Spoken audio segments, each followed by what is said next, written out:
Selamat pagi, teman-teman GBV Warrior. Wah, senang sekali ketemu kalian lagi ya.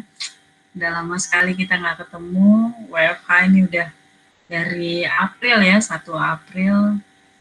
Kita kerja di kota masing-masing nih. Ya ampun, tuh ada yang dari Bandung, di Medan. Wow, senang sekali kita bisa ketemu meski cuman virtual ya. Semoga sehat-sehat semua. Kayaknya udah pada seger-seger, udah siap semua nih buat dapat ilmu baru, wawasan baru ya yang akan di-share di pagi ini. Saya ingin mengucapkan terima kasih ya teman-teman udah meluangkan waktu. Saya tahu sekali teman-teman hotel ini sibuk ya minta ampun. 24 jam standby. Customer-customer kalau ada komplain atau kesulitan check-in hotel jam berapapun, saya lihat tuh di WA grupnya, aduh masih responsif aja. Keren sekali. Dan sekarang masih tetap semangat hadir di sini untuk menambah wawasan dan ilmu baru ya. Terima kasih sekali. Mungkin untuk ada beberapa nih yang saya lihat saya juga belum pernah ketemu ya. Mungkin saya perlu memperkenalkan diri dulu. Saya Yosi Rifayani di tiket.com saat ini membawahi internal control dan compliance. Ya. Nah, saya coba hari ini untuk share mengenai risk management karena ada hal yang disampaikan sama Bang Ferdi tempoh hari ke tim people ya, ada kebutuhan nih katanya teman-teman di tim hotel perlu mendapat tambahan wawasan mengenai risiko, bagaimana mengelola risiko, menerapkan risk management di dalam pekerjaan sehari-hari gitu ya. Nah, kemudian Mas Waldo bilang kita undang Bu Yosi aja katanya gitu. Waduh, ini kehormatan sekali buat saya, kehormatan besar untuk bisa sharing sama teman-teman, dipercaya untuk berbagi ilmu yang saya miliki saat ini buat teman-teman bisa terapkan nanti di pekerjaan sehari-hari. Ya, kenapa saya? Karena saat ini saya pemegang sertifikat CRMP ya, Certificate of Risk Management for Professional. Jadi sebelum kita cari dulu yang dari eksternal, kata Mas Waldo, kita maksimalkan dulu yang ada di internal. Ya mudah-mudahan apa yang nanti saya share bisa bermanfaat ya buat teman-teman. Kita mulai, kita coba desain dulu. Bentar ya. Materi hari ini, oke. Sudah terlihat ya?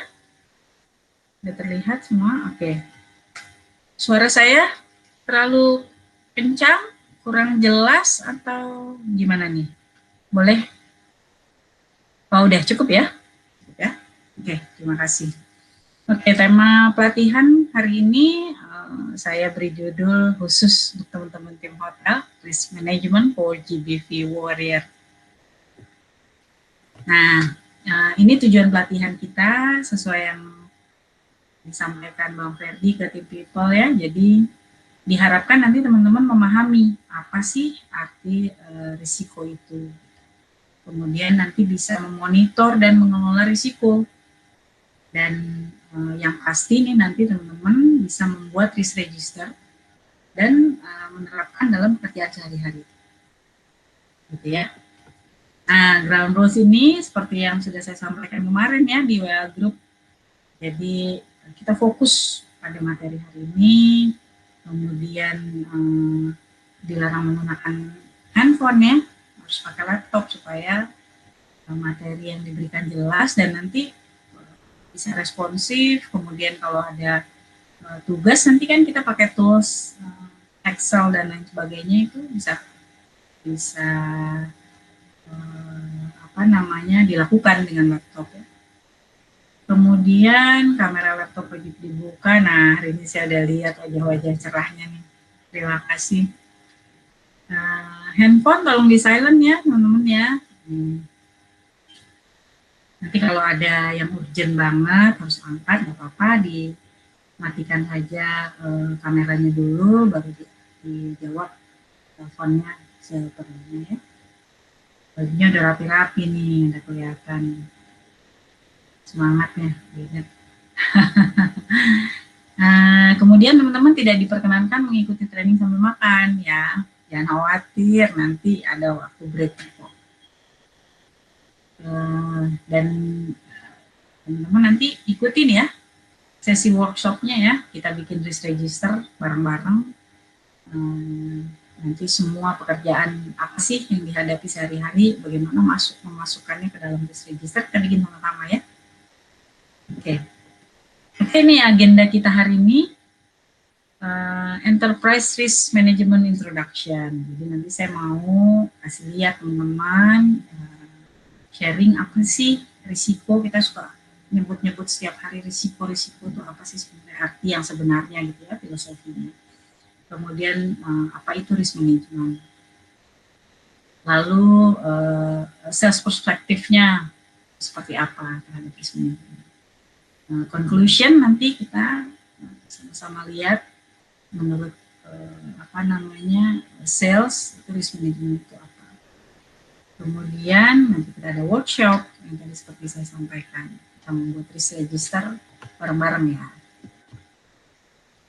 Oke, sebelumnya saya tanya dulu nih, ada yang sudah tahu arti risiko itu apa? Risiko yang apa kita suka sebut risiko apa sih risiko itu? Coba di chat, saya pengen lihat. Oke, udah ada yang tahu tuh. Nah, ya. Ini googling apa nih? Iya, ya. Oh, udah banyak juga yang tahu ya. Ada beberapa yang masih kurang tepat. Tapi nggak apa-apa. Ini saya sampaikan yang sebenarnya ya, menurut ISO 31000. Apa sih risiko itu? Risiko itu peristiwa ketidakpastian yang berdampak pada sasaran. Jadi kita nih pasti kan punya target ya masing-masingnya. Ada target sales, ada target hidup, ada target apa lagi, banyak. Segala sesuatunya itu pasti kita punya tujuan gitu, punya sasaran, punya target. Nah, risiko itu karena dia suatu peristiwa yang tidak pasti, maka dia akan membuat penyimpangan. Kalau lihat dari gambar ini ya teman-teman, dia akan membuat penyimpangan sehingga pencapaian sasaran kita menjadi bergeser. Apakah itu tidak tercapai, ataukah ya berapa persen tidak tercapainya, atau malah hancur semua gitu ya, gagal total, dapat. Nah, itu semua karena risiko. Kenapa sih kita harus memikirkan risiko, teman-teman? Ribet amat ya. Nah, ini ada penjelasan ini, karena risiko itu berkaitan erat dengan kejelasan sasaran. Jadi kalau kita mau pasti banget sasaran kita akan tercapai apa enggak, ya kita harus tahu risikonya apa, memikirkan, mengelola, mengontrol. Kemudian pemilik risiko adalah pemilik sasaran. Jadi kita semua nih yang punya target ya, target kerja, target apapun itu, ya kita juga pemilik risiko. Risiko terdapat pada seluruh tingkatan organisasi. Nggak peduli level apapun, risiko itu ada. Risiko juga terdapat pada seluruh proses bisnis organisasi, mau departemen apapun teman-teman ya. Jadi nggak ada tuh istilah yang, oh gue di komersil risikonya gede, lu mah enak di back office. Enggak, semuanya ada risiko dengan tingkatan dan jenis yang berbeda-beda tentunya. Setiap orang dalam organisasi mempunyai sasaran kerja, jadi pasti ada risiko di dalamnya. Siapa sih pemilik risiko itu? Who is risk owner, teman-teman? Nah, ini dia. Siapapun yang menjadi KPIs owner, udah pasti menjadi risk owner ya. Jadi saling berhubungan erat. kita punya KPI, kita bertanggung jawab untuk mencapai objektif di KPI tersebut, ya berarti kita juga punya risiko di dalamnya dan kita bertanggung jawab untuk mengelolanya sehingga pencapaian objektifnya bisa dipastikan tercapai. Ini gambaran aja ya teman-teman biar lebih mudah mengingat dan memahami gitu ya bahwa di level apapun itu pasti ada risikonya. Jadi kalau kita lihat di level paling atas tuh ya corporate level seolah-olah secara kuantiti itu cuma sedikit tuh risikonya, tapi digambarkan dengan bulatan-bulatan yang lebih besar. Artinya dampaknya kalau salah memanage atau kurang memonitor atau kurang antisipasi dan lain sebagainya itu risikonya dampaknya lebih besar ya yang terjadi meskipun secara kuantiti lebih sedikit. Makin ke bawah, makin kecil-kecil bulatannya tapi makin banyak. Oke, nah ini pengertian dari strategic risk management. Jadi apa sih gitu ya, strategic risk management itu proses melakukan identifikasi dan assessment, pengukuran ya, dalam hal managing risk atau adanya ketidakpastian yang disebabkan oleh peristiwa mau internal, mau eksternal, itu yang berpotensi menghambat usaha pencapaian perusahaan dan stakeholder value. Jadi mengelola risiko itu ada strateginya. Bagaimana? Ya kita harus melakukan identifikasi dulu dan pengukuran dulu. Nah, ini ada nih risk versus problem. Coba saya pengen tahu teman-teman tahu nggak bedanya risk dengan problem? Problem itu apa? Risk itu apa? Boleh ya? Di chat ya? Coba saya pengen tahu. Problem, ya. Oke. Ya, terima kasih teman-teman. Responnya masih bersama saya ternyata. Oke, risk itu sendiri adalah potential threat or opportunities. Jadi ancaman, potensi ancaman atau juga opportunities. Jadi kalau kita sering sehari-hari bilang risiko seolah itu sesuatu yang negatif, ternyata di sini nih opportunities itu juga risiko teman-teman ya. Itu tapi risiko yang positif. Nanti kita pelajari di slide berikutnya. Kemudian juga risk itu adalah result of current decision or activities. Jadi hasil dari keputusan saat ini dan aktivitas saat ini. Nah, problem itu apa? Problem itu udah lewat kejadiannya.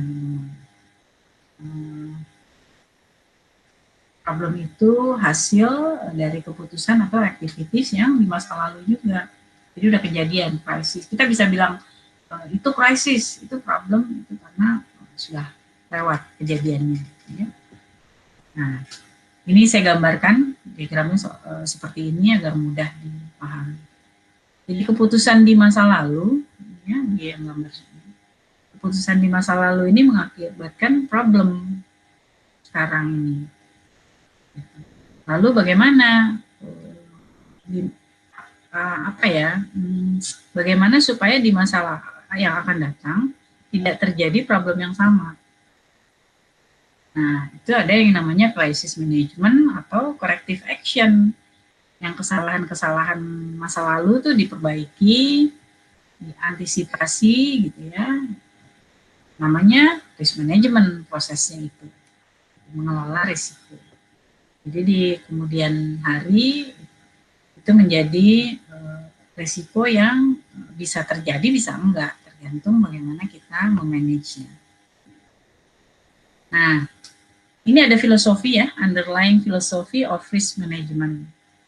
Nah, ini sudah kelihatan nih panahnya teman-teman, ada yang plus, ada yang minus ya. Jadi kalau kita ngomongin risiko itu nggak melulu negatif loh teman-teman ya, ada yang positifnya juga. Nah, ini saya gambarkan bahwa risiko itu dipengaruhi oleh dua faktor, eksternal dan internal. Nah, faktor eksternal dan internal ini mengakibatkan ketidakpastian, ya, kejadian ketidakpastian yang berdampak kepada pencapaian target kita. Nah, yang positif itu apa sih? Opportunities. Jadi kalau kita suka bilang opportunities itu sebetulnya risiko, teman-teman, tapi risiko yang positif, ya, berdampak positif. Kemudian yang negatifnya itu kita sebut loss. Nah, ini contoh supaya lebih mudah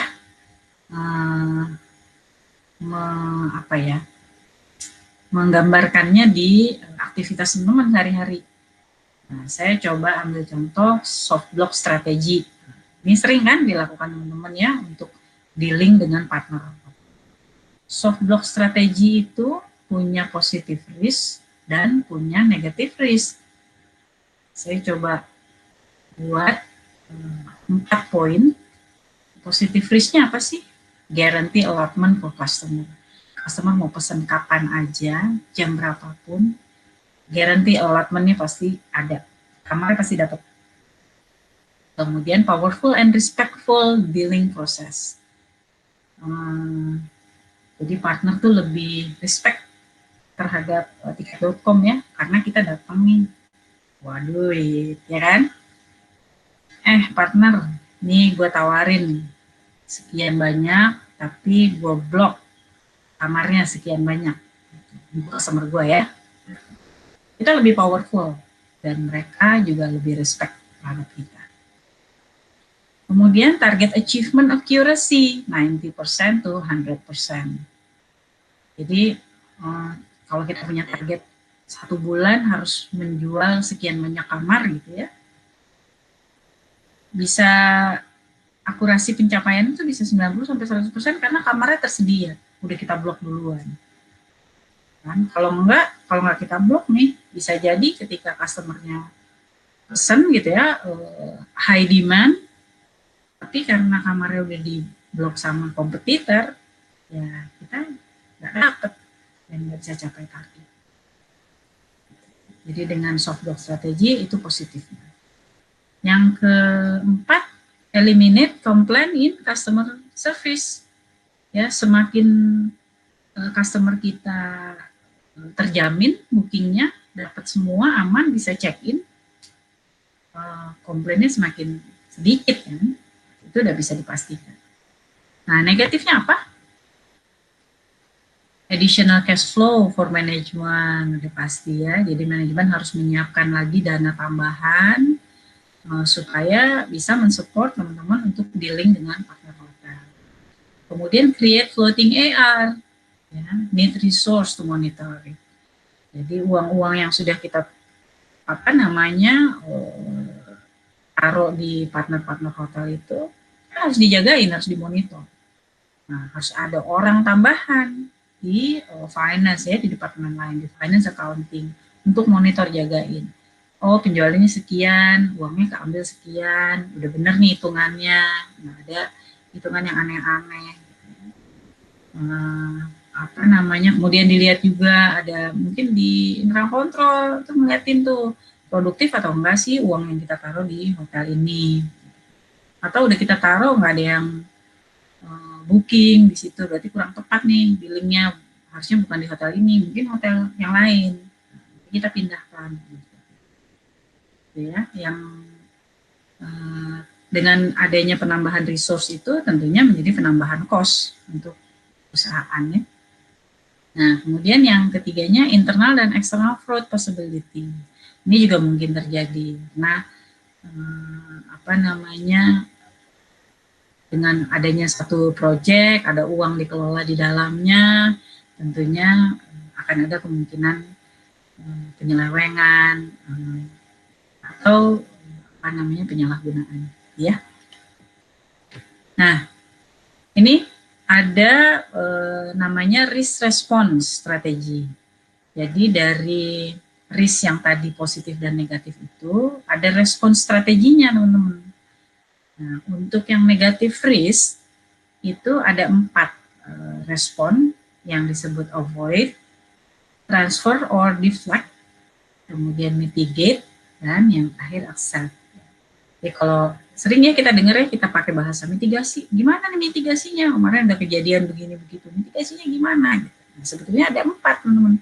Avoid ya kita hindarkan, transfer kita pindahkan risikonya, kemudian mitigate ya kita mitigasi kita kurangi, atau accept ya terima aja udah. Nanti ada kita lihat berikutnya. Kemudian yang positive risk itu respon strateginya seperti apa? Ada 4 juga. Exploit, share, enhance, dan accept. Nah, ini risk response development. Strategies for positive risk atau opportunities itu yang pertama yang tadi exploit itu, apa sih exploit itu? It's an eliminate the uncertainty to make sure that the opportunity happens. Jadi contohnya ini di sini sebutkan assigning more talented resource to the project. Jadi mungkin contohnya kalau kita mau bikin iklan nih ya, bikin iklan, terus ragu-ragu nih apakah pakai talent kita yang internal, tapi nanti takut apa ya kurang menarik gitu ya. Nah kita assigning more talented resource. Jadi kita ini aja deh pakai talent dari luar yang udah profesional, yang udah terkenal gitu ya. Jadi kesempatan untuk brandnya naik itu bisa lebih pasti karena orangnya udah terkenal, lagi ngetop-ngetopnya gitu ya. Nah itu exploit ya opportunity. Kemudian share, allocate ownership to a third party who is best able to capture the opportunity for the benefit of the project. Jadi contohnya di sini joint venture. Jadi kalau kita apa namanya tiket.com gitu ya, nih udah besar, udah profit gitu. Nah, masih ingin apa namanya men-enhance lagi opportunity-nya, gimana nih caranya? Oh, kita joint venture, kita cari investor gitu ya. Kasih dana lebih besar, kita bisa lebih memperbesar lagi cakupan area misalnya atau cakupan produknya gitu sehingga bisnisnya semakin besar. Kemudian ini enhance, increasing probability and positive impact of an opportunity. Jadi kemungkinan impact-impact yang positifnya apa aja itu lebih ditingkatkan lagi. Nah, ini untuk yang negatif atau ancaman-ancaman gitu ya. Bagaimana nih meresponnya? Avoidance, ya. Kita caranya dengan merubah project plan-nya untuk mengeliminate risiko-risikonya, atau transfer. Nah, transfer the risk impact to a third party together with ownership of the responses. Jadi contohnya asuransi ya, kita menjalin kerjasama atau kita beli asuransi kebakaran misalnya. Jadi kalau ada risiko korsleting atau mungkin gempa bumi misalnya gitu ya. Nah karena kita sudah transfer resiko kehancuran atau kerusakan office itu ke asuransi, kita sudah bisa menghilangkan 1 poin risiko itu. Kemudian mitigation, ya, reducing the expected monetary value of this event. Ada cara-cara atau taktik-taktik strategi yang harus kita siapkan, plan yang harus kita siapkan untuk mengurangi risiko yang akan dihadapi. Nah, ini pentingnya strategic risk management. Jadi dengan kita melakukan strategic risk management itu kita dapat memberikan manfaat besar pada evaluasi strategi bisnis dan secara proaktif tuh mengukur efektivitasnya dalam mengatasi risiko yang mengancam pencapaian strategi. Kemudian risk dan strategi bisnis ini harus terkait erat teman-teman satu sama lain sehingga proses yang bersamaan antara protecting dan creating shareholders values. Nah, dari sales perspektif, seperti apa sih risk management itu? Ini ada gambaran performance management dan risk management. Seperti apa sih hubungannya? Gitu ya. Nah, di dalam performance management itu kita ingin menciptakan satu value ya. Di dalam risk management itu ada value-value yang harus dilindungi. Nah, semuanya ini kita manage menjadi satu strategi. Nah, tingkat values-nya bergantung pada bentuk inovasi. Gitu. Jadi value-nya akan semakin meningkat seiring dengan apa ya, bervariasi dan berkreativitas dalam inovasi. Nah, strategi itu apa? Skenario atau langkah strategi untuk mencapai sasaran bisnis ya. Jadi strategi atau strategic inisiatif atau strategic objektif. Skenarionya teman-teman. Nah, taktik itu adalah cara dan langkah kerja dalam menyiasati tantangan jangka pendek guna mewujudkan strategi tadi di atas. Strategic thinking, kemampuan untuk bersikap dalam beradaptasi terhadap kondisi perubahan. Strategic planning itu proses yang sistematis dalam mewujudkan visi perusahaan melalui inisiatif strategis serta urutan langkah prioritas kerjanya ya, sehingga bisa mencapai sasaran. Nah, dari yang kita sampaikan tadi, ya, apa itu risiko manajemen, risk management itu apa, gitu ya.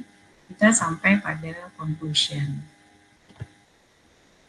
Nah, jadi kalau kita sudah tahu tadi risiko itu apa dan risk management itu apa, nah kita sampai pada satu stage yang namanya kontrol.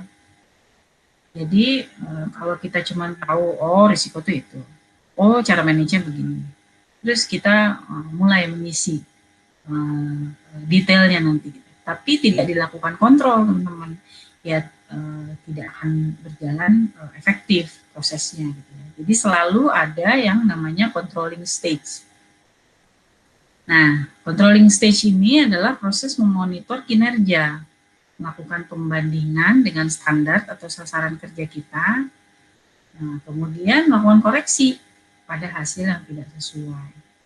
Jadi kalau kita punya strategi 1 tahun, koreksi-koreksi itu dilakukan secara berkala.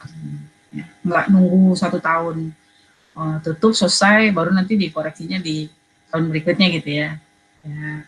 1 tahun ini sayang terbuang dan tidak akan tercapai target kita. Nunggu nggak capai dulu baru di koreksi di tahun berikutnya gitu ya, nggak efektif sekali. Nah ini jadi kalau digambarkan nih kita punya rencana, kemudian kita implementasikan, kemudian selesai. Nah di sini ada koreksi, lesson learned. Ya. Melakukan koreksinya ada di tengah ketika implementasi. Nah, masih bersama saya kah teman-teman? Coba saya lihat, kasih tembakan senyum dulu masing-masing. Ya, oke. Masih segar nih kelihatannya. Oke, nah kita sampai pada tahap berikutnya. Bagaimana sih melakukan proses risk management itu? Yang pertama, step pertama itu adalah kita harus melakukan identifikasi dulu. Identify risk ya. Risiko apa saja sih yang bakal terjadi, yang kira-kira akan terjadi di pekerjaan kita, di setiap proyek yang sudah kita canangkan gitu ya. Risiko apa saja. Nah, itu kita detailkan satu-satu. Kemudian assess atau evaluate risk. Ya, kita melakukan pengukuran atas risiko-risiko itu. Selanjutnya kita melakukan integrate risk, pemetaan. Ya, yang low yang mana, yang medium yang mana, yang high yang mana. Setelah itu baru kita merencanakan responnya terhadap risiko itu seperti apa. Lalu melakukan monitoring dan review. Kontrol lagi ya. Nah, ini ada satu tabel yang teman-teman bisa mulai belajar mengisi ya. Jadi punya strategic objektif apa aja nih sekarang di Q4 ini. Boleh dicantumkan masing-masing, ada di link itu ya, udah dibagikan. Silahkan diklik linknya, nanti ada tabel seperti ini, silahkan diisi, masing-masing tentunya berbeda-beda. Sesuai areanya, sesuai segmen hotelnya gitu ya, boleh. Oke, sambil menunggu pengisiannya, saya kasih waktu 5 menit ya teman-teman ya. Oke, sambil menunggu saya putarkan lagu dulu. Selamat menikmati, selamat mengisi. Oke, sudah 5 menit. Mari kita discuss lagi teman-teman. Bagaimana, sudah diisi ya? Coba saya lihat. Wow, udah pada benar nih. Ada yang masih kurang detail, tidak apa, makanya kita kumpul di sini supaya kita bisa lebih dekat lagi mengisi dan melakukannya nanti di sehari-hari ya. Nah, ini kita pakai punyanya Bang Ferdi ya. Ini ada strategi objektifnya, hotel soft block, kemudian improve content. Ini strategi-strateginya. Risikonya apa ini? Secure inventory atau availability room for customer. Strong relationship, ya. Floating AR, ya. Improve content, apa nih positifnya? Risikonya attractive display, create more GBV, itu positif. Oke, need more resource. Negatif ya, teman-teman ya.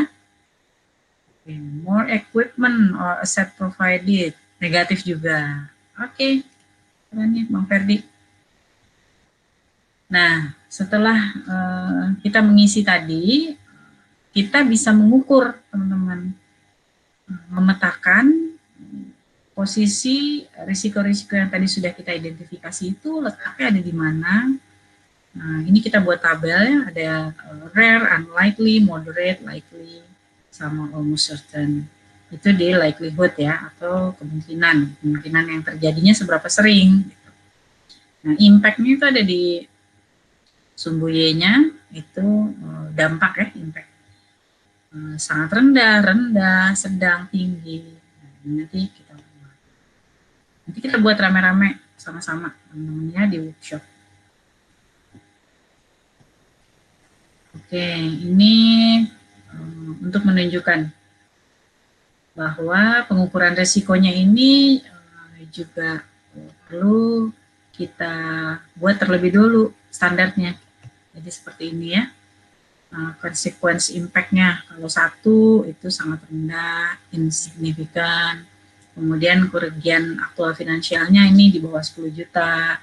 Ya. Kemudian ini 10 sampai 100 itu di level 2. Ini nanti kita sama-sama lakukannya di workshop.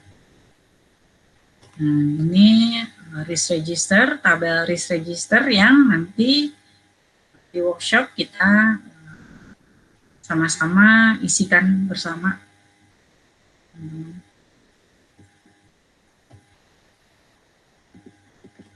Oke, kita sudah sampai di penghujung pelatihan hari ini. Senang sekali teman-teman masih bersemangat untuk mengikuti sesi pelatihan risk management ini.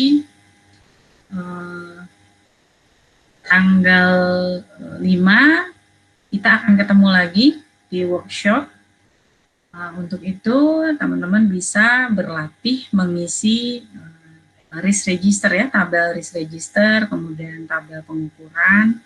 Itu bisa berlatih mengisi semakin sering teman-teman mengisi, semakin cepat mulai belajar, semakin cepat juga nanti bisa menyelesaikan tugas yang ada dan semakin mahir untuk melakukannya, mengimplementasikannya di pekerjaan sehari-hari.